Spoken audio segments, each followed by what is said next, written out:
Karena kan sekarang banyak yang mendapat ancaman melalui WhatsApp, email, atau mungkin telepon terkait masalah gagal bayar atau telat bayar pinjaman online-nya, menyebabkan rekening tabungan mereka itu diblokir, sehingga mereka tentunya takut uang tabungannya akan hilang.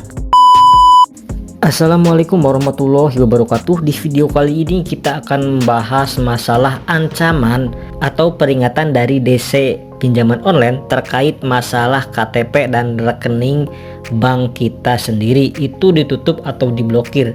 Nah, mungkin bagi sebagian orang akan berpikir seperti ini ya teman-teman. Kalau misal memang ada uang di dalam tabungan, kenapa itu enggak digunakan untuk membayar pinjol aja, agar kita bisa bebas dari jeratan hutang pinjol.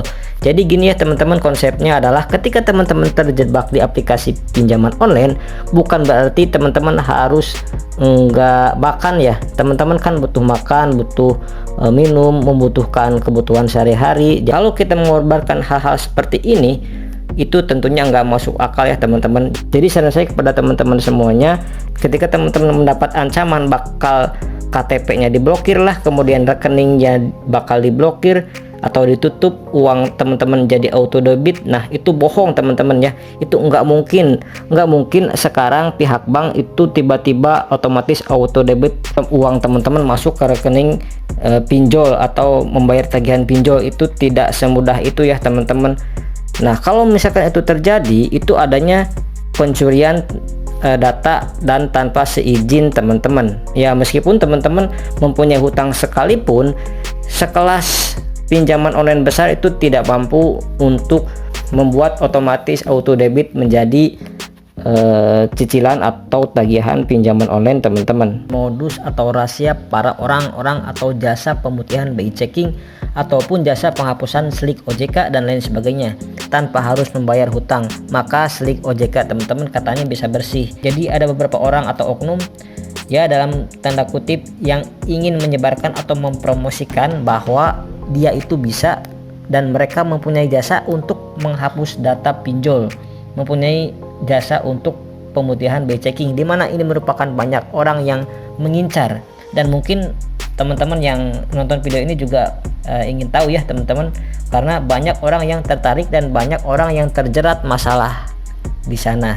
Kenapa hal ini menjadi ya simpel aja ya teman-teman.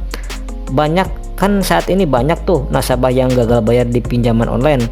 Karena banyak, maka juga korbannya banyak juga ya teman-teman. Dan inilah menjadi kesempatan atau menjadi modus penipuan bagi oknum-oknum yang menawarkan jasa tersebut.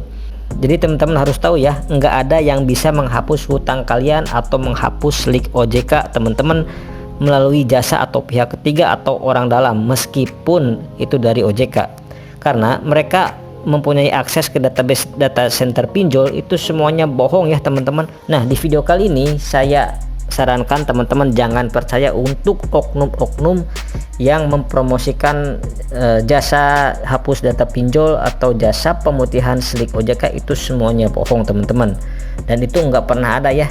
Dan sudah banyak korban yang sudah bayar tiba-tiba orangnya menghilang, dan setelah dicek ya masih ya slik OJK-nya itu masih bermasalah.